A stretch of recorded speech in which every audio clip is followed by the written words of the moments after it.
Assalamu alaikum. Welcome back. If you are new here and haven't seen the earlier videos, I'm breaking down J. Smith's claims minute by minute. And right now we have reached minute 12. Some of you commented before saying, where's the debunk? Or this is just sounds like trash talking. Well, here's the thing. Jay puts himself in that position. When someone spreads ignorance, it's only fair that we call it out and uncover the lies. That's not us being unfair. That's us being very honest. And yes, I know what many of you are waiting for, the parts where I debunk his claims by saying there is no Prophet Muhammad, there is no Quran, and there is no Mecca. But trust me, we're going to get there. But before we can, it's important you see who's making these claims, how he argues, and where is this so-called evidence comes from. And trust me, it's not from any serious academics. So with this in mind, let's jump back in. And I start putting it up there, and I got beat up. I mean, physically beat up. They knocked me out. And here we go again. Once more, he's trying to hammer in the idea that Muslims are violent, that they've got no evidence for the beliefs, and that their only response is to beat him up. Sounds familiar? Yeah, because he's been saying that since minute 1. By now you would think, wow, these Muslims must be total amateurs, total barbarians. So hey, maybe what he's saying is true. But no, that's just a weak man's struggle to make a point. It's like watching someone pushing a car in a neutral and pretending that they are winning the race. And remember, he even tried to cover himself earlier by saying, not physical. Cute, right?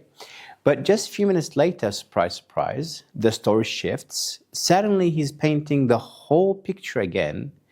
If I call him a liar, you would say I'm trash talking him. So fine, I'll let you be the judge. But here's the best part. Does it stop there? No, it gets way, way worse. Like cartoonish worse. Think of Saturday morning cartoons without the fun, and with way more nonsense. I got, one time there were 60 Muslims around me, kicking me. I went unconscious. I had no idea what happened. So basically, every time he goes to Speaker's Corner, he gets beat up every single time. At this point, forget debates. This guy is claiming weekly miracles. Like, how is he still alive? Is he sponsored by the NHS, or does he respond like Call of Duty? Honestly, the way he tells it, you think he's not going to Speaker's Corner. He's entering WWE Raw. And somehow, he walks out every time as nothing happened. That's not a testimony. That's superhero original story material. So either Jay has unlocked divine invincibility mode, or, I know this might shock you, he's just making things up again. I got, one time there were 60 Muslims around me, kicking me. I went unconscious. I had no idea what happened. 60 men. When did he have the time to count them? How is that even physically possible? What were they doing? Like taking turns? It's like a drive-through at McDonald's? Or are they stacking up on top of each other like some human Jenga tower? Now, if he had said six men, fine. Maybe I can try to picture that. But 60? Nah, that's not a fight. That's a World Cup match. But hold on, I think I've seen this somewhere. Where have I seen this before? Where? Shadow Clone Jutsu!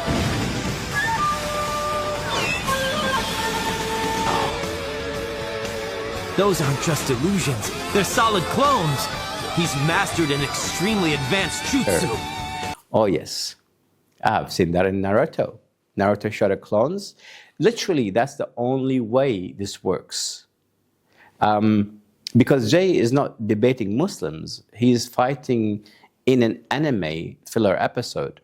And guys, let's be real. If 60 people actually surrounded one man, it wouldn't look like a beating. It would look like a clown car emptying out the circus.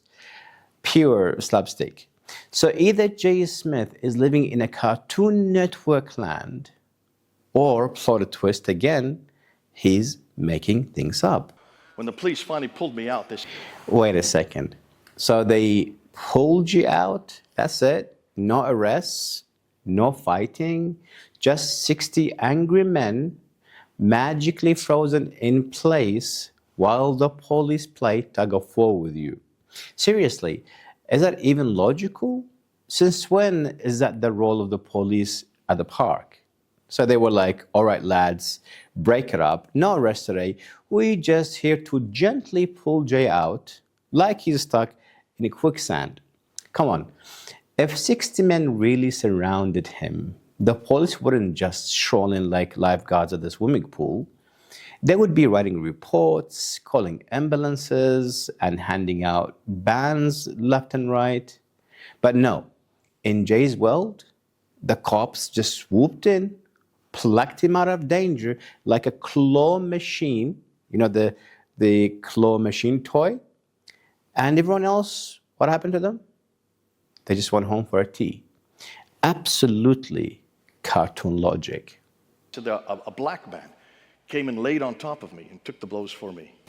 Okay, guys, I know this is going to sound ridiculous, but did he just seriously say that a guy laid on top of him?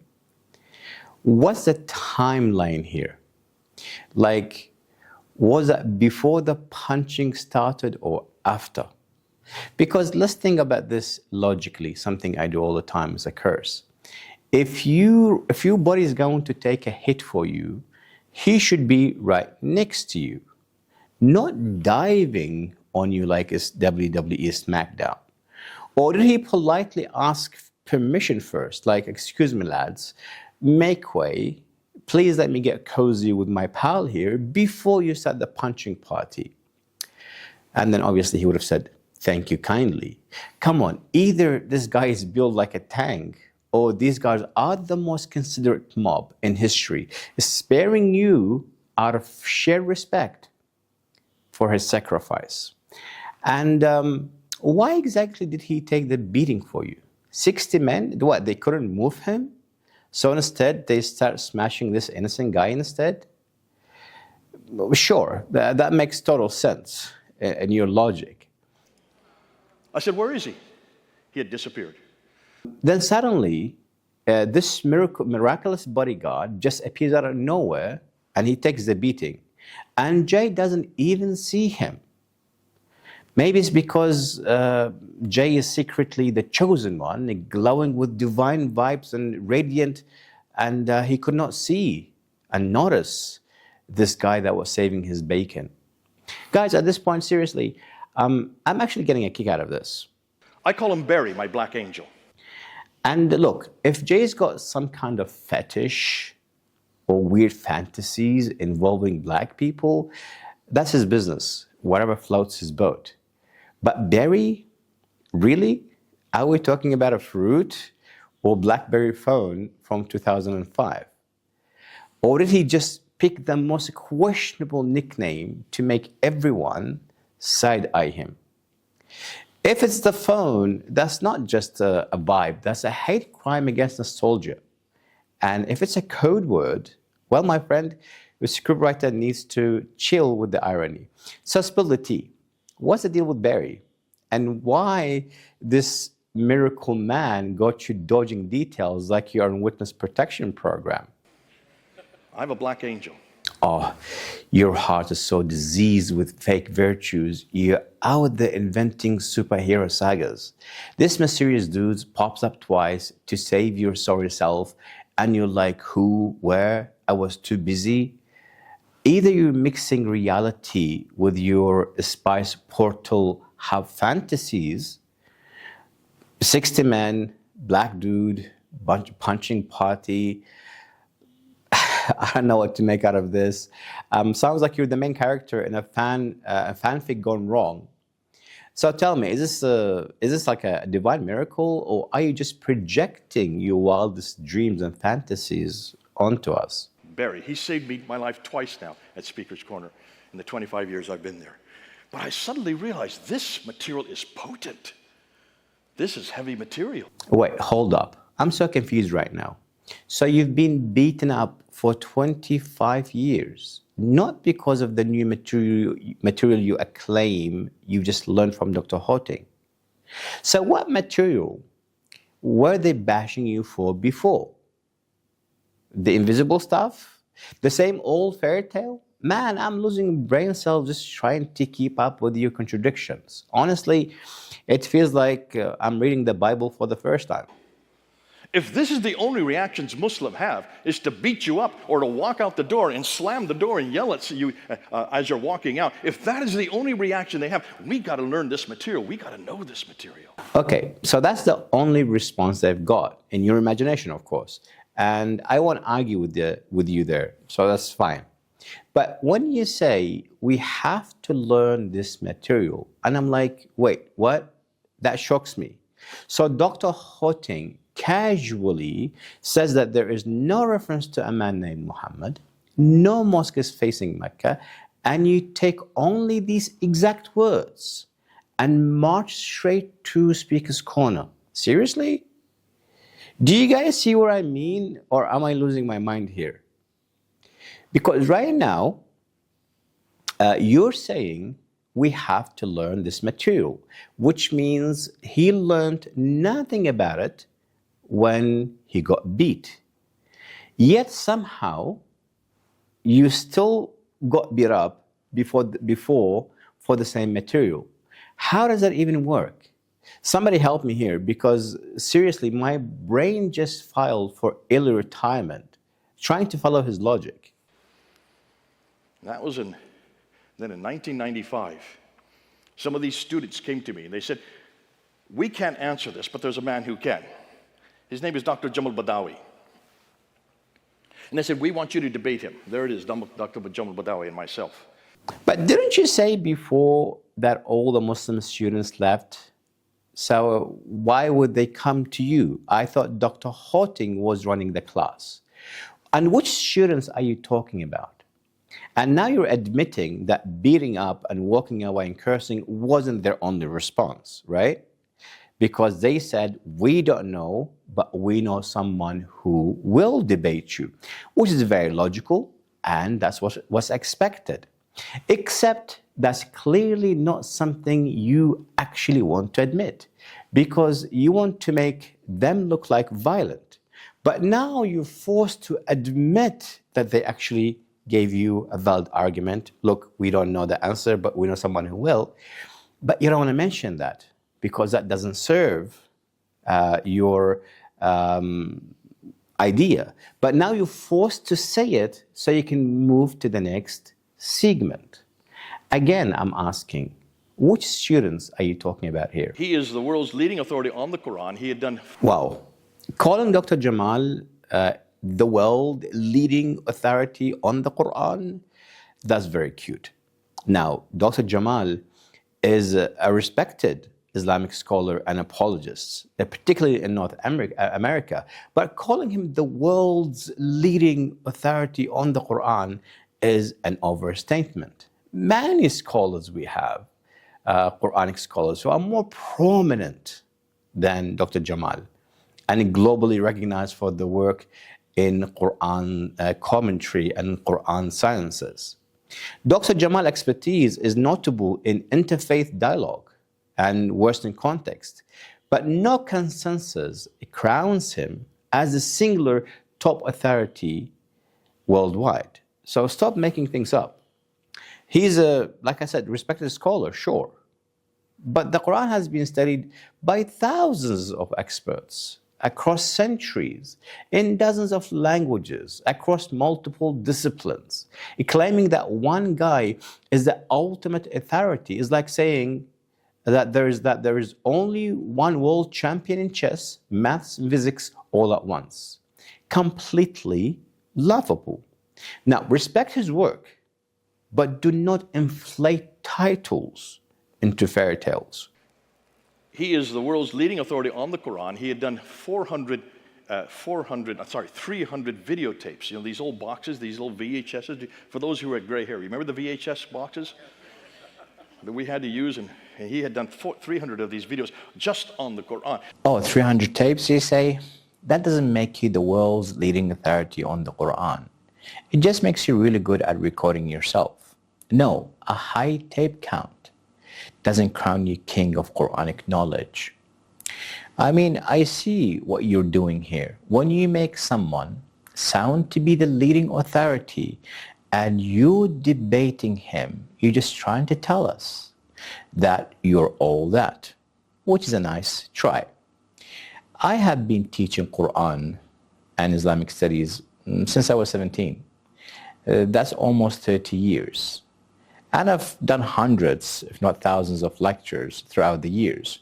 Should that make me the world's leading authority on Quran or Islam? Of course not. And yet, you're claiming 300 tapes somehow do. Experience isn't measured in tape counts. Expertise isn't measured in a quantity of tapes. It's measured in the depth, scholarship, and centuries of rigorous study. So saying this is all about showing yourself off again, proving you went head to head with the best of the best, which is a very cute try. Bragging doesn't make you the best.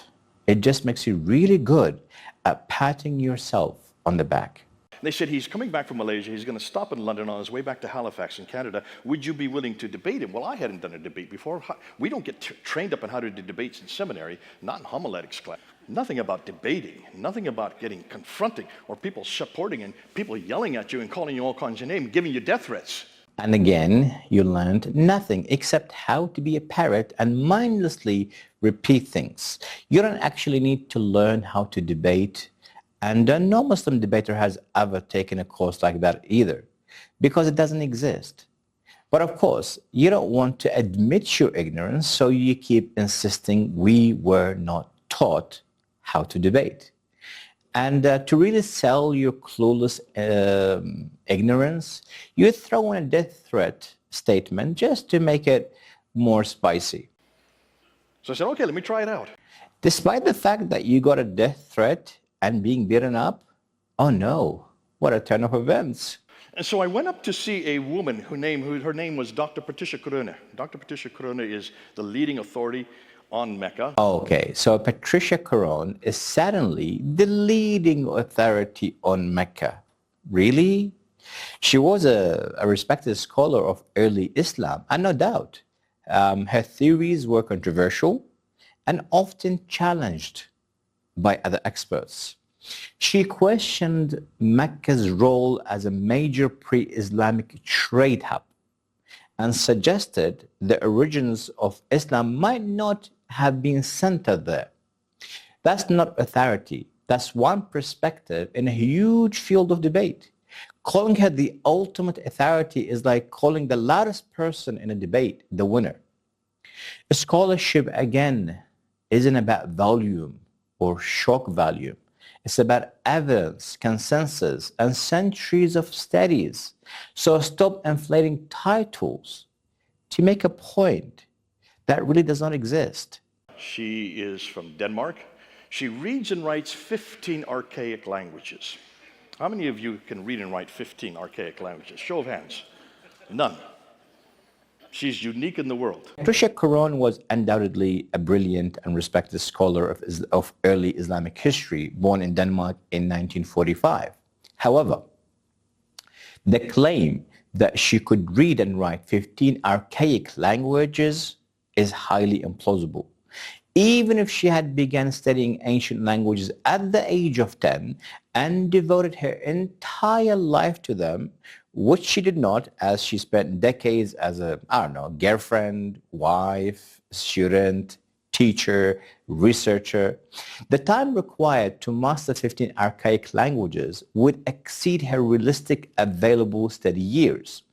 Mastering one of archaic languages typically requires 5 to 10 years of dedicated study, meaning 15 languages would require something around 75 to 150 years, far beyond a single human lifetime. Furthermore, many of these languages are very different from modern languages. Learning them requires you to understand their ancient grammar, orthography, and historical cultural context. Even for a dedicated scholar, mastering 15 archaic languages is essentially impossible, especially to the level of reading, writing fluently in all of them. There are roughly 15 to 20 archaic languages that scholars actively study today, and even this represents only the most prominent and accessible ones. Therefore, while Corona scholarship was impressive, but inflating her credential to claim mastery of 15 archaic languages is misleading. It's a claim you made only. There is nowhere she or any of her close friends or comrades made such a claim. Expertise is about depth of scholarship, evidence-based research, and critical engagement with historical sources, not exaggerating language abilities to make one appear untouchable. And these are languages that no one uses anymore. Nabatean Aramaic, Syro-Aramaic, Akkadian. Amazing woman. So let me get this straight. You claiming Patricia Crone mastered Nabatean Aramaic and Akkadian? Amazing. Patricia Crone was a brilliant historian and linguistic, but her real expertise was in Arabic, Persian, and Syriac languages, directly related to her research in early Islam. Nabatean Aramaic is an extinct dialect, once used in inscriptions by the Nabateans, and Akkadian hasn't been spoken for thousands of years. There is no evidence she ever studied either. Claiming she could read and write every obscure dead language under the sun not only misrepresents her work, but also shows just how little you understand about historical linguistics. Respect the scholar, but stop inflating facts to make yourself sound impressive. Linguist. She studied there at the same school, School of Oriental African Studies, got her doctorate there, and became head of department at Oxford University. So you're claiming Patricia Crone became head of a department at Oxford. That's just wrong. That's just a lie. She held the position of university lecturer in Islamic history and was a fellow of Jesus College in Oxford from 1977 to 1990, teaching and supervising students, but never leading a department. Making position like that just exposes how little you actually know about her career. When I got to know her, and when I started my doctoral thesis, she was my supervisor. Hold on. You're claiming she was your supervisor? Patricia Crone passed away in 2015, was diagnosed with cancer in 2011, and her academic career effectively ended in the late 1990s. So how could she have been your supervisor while you got your PhD at Melbourne School of Theology, which you completed in March 2017 from Australia? And in minute 24, 15 seconds, you're going to say exactly what? Till Dr. Peter Riddell then explained to me on the way home. He was in my car with me, and he said, Dave, let me explain something to you. I'm an academic. In fact, he was the professor for my doctorate. He was the one that helped me get my doctorate at Melbourne School of Theology. God damn it. Your timeline makes zero sense. This just exposes you as a liar, as a terrible liar. And she was the one that actually wrote 2 books, one called Hagarism and the other called Mecca and the Rise of Islam. So far, that's the only true statement that came out of your mouth, finally, in about 15 minutes. She shut down Mecca. Her book was published in 1987, right? No, sorry, Mecca is still open for business. and pilgrims, and actually busier than ever. She shut down nothing. And all she did was look for source material from the 2nd, 3rd, 4th, 5th, 6th, up until the 7th and 8th century, only using evidence from those centuries, trying to find this city called Mecca. Could not find any reference to the city called Mecca at all. You acclaim this, not her. Let's get one thing straight. Patricia Crone never claimed Mecca did not exist in the 7th century. In her book, Meccan Trade and the Rise of Islam, she critiqued the exaggerated portrayal of Mecca as a global trade hub, but she fully acknowledged its existence and religious significance, including the Kaaba. Anyone claiming that Patricia Crone or proving Mecca did not exist is either misrepresenting her work or deliberately spreading misinformation, which in turn exposes your lack of understanding her career, her life, and even her work. So I said, well, I'm going to use her. I went up to her, and of course, she knew me, and we Humility, my friend, is a virtue, so stop bragging about your ego. went into it. By this time, she had a death threat from Oxford University for writing Meccan Trade in 1997. Of course, she got death threats in your cartoonic logic. And sorry, when was the book written? For writing Meccan Trade in 1997. No, actually it was written in 1987. 10 years off, but hey, I guess math isn't really your thing. And so she transferred up to Cambridge University, was head of department at that time. And now she's supposedly heading a department at Cambridge. Cute. Patricia Crone was an assistant university lecturer in Islamic studies and a fellow of Gonville and Caius College in Cambridge in 1990 and held several positions at Cambridge, sure. But she never ran a department. Making up titles like that to sound impressive just proves how little you actually know about her and her career, which makes me question everything you say about this woman. And I sat in her office for one afternoon for about 3 hours as we put together this debate. She said, do this, here's a better way to say it, here, why don't you use it? I finally turned to her and I said, Dr. Crone, why aren't you doing this debate? This is your material. You have the languages, you're the one that's done the research. Me, what do I know? True. You know nothing. That's all I know so far. I'm just going to mimic you and copy you. And that's what you're going to spend the next hour and a half talking about. Claims she never actually made.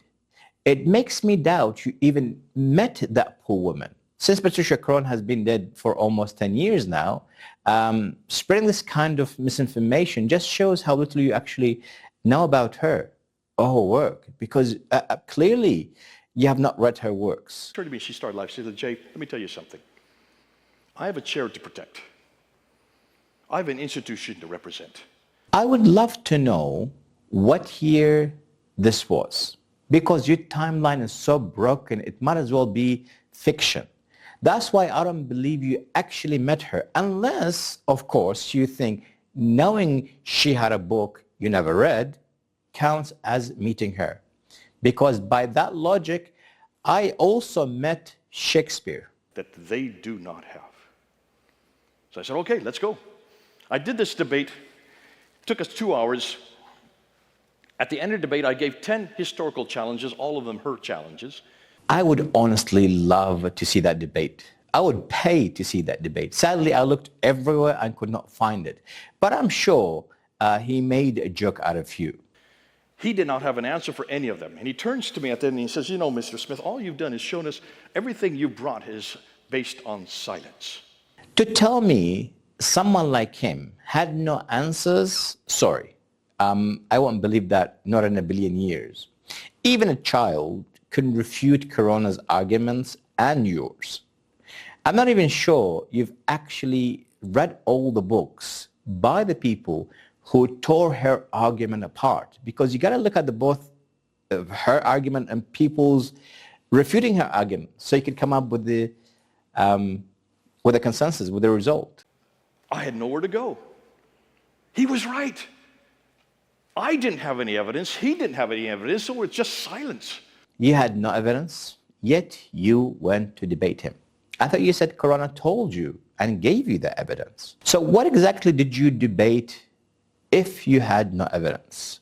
That's why I can't believe a single word you're saying. Does that make sense? I didn't have any evidence. He didn't have any evidence, so it's just silence. Now you're just justifying your own ignorance by trying to make him look ignorant. So let me get this straight. You had no evidence. He had no evidence. Then what on earth were you two debating for 2 hours?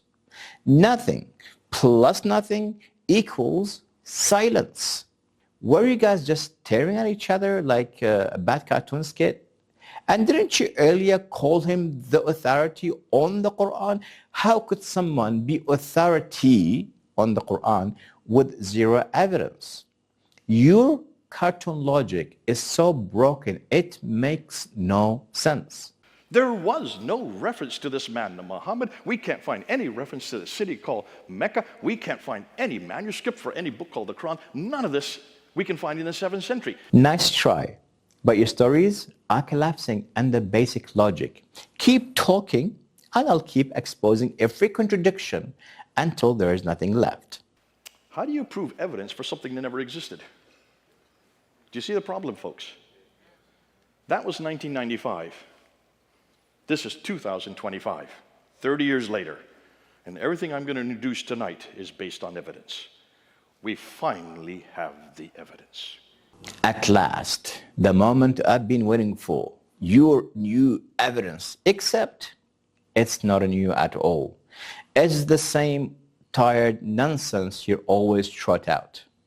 What changed?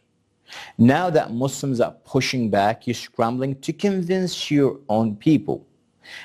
Keep recycling the same lies. Watching you trying to put lipstick on that pig is actually pretty entertaining. Here's what's fascinating. Everything's turned on its head. Because if we have the evidence, then what do they have? Absolutely nothing. You have an evidence, that's for sure. You have the evidence of your ignorance, and what we have is the real deal. So bear with me and I will show you what we have.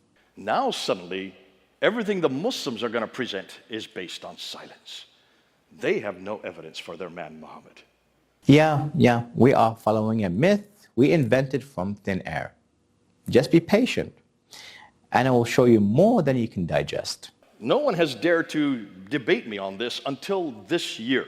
Oh, your ego again, classic. Trust me, nobody ever heard of you either. And I have no idea which tree you were hiding under in Haiti Park. But whatever splashes you think you made, it was more like a petal in a pond. Keep rowing that tiny boat of yours. It's honestly entertaining to watch you pretend it's the Titanic. Colin Chapman, you can see him over on the right. He was in charge and responsible for all the Islamic work for the Archbishop of Canterbury. And so he came to me and says, Jay, you've got to stop what you're doing. Do not do this. He says, I wonder why he wanted you to stop. Maybe you're embarrassing him and making a fool of yourself? I'm just thinking out loud here. we're going to put together a debate. And it's going to be an internal debate. It's going to be between you and Dr. David Marshall, who you see pictured there with the glasses. Dr. David Marshall has a doctorate from Oxford University on the Quran, so he's an academic himself. Dr. Marshall studied at Oxford, but actually got his PhD at Birmingham University. So let's not let sloppy facts slide. All right, guys, up to here we covered 10 minutes of J. Smith. 10 more minutes left. 10 more minutes to go. I will try to make one more video exposing his contradiction and lies before we actually get into the actual topic and the actual debate, which you guys have been waiting for. But like I said, this is really important that you guys understand who we are dealing with. Ignorant, liar. That's all I can say. Now, you might say this is trash talking, by all means. But if you've watched the 3 videos I've put so far, every single word this man says is either a lie, a fabrication, or misleading information. He has not said one accurate sentence or even one detail that was actually accurate. So if I cannot trust him in the basics, which he could have saved himself by doing a bit of 10-minute Google research and read few Wikipedia pages to save himself embarrassment, how am I going to trust him with such a massive, huge claim that no one dares to make? Anyway, I'll leave it here and I will see you in the next video. Wassalamu alaikum wa rahmatullahi wa barakatuh.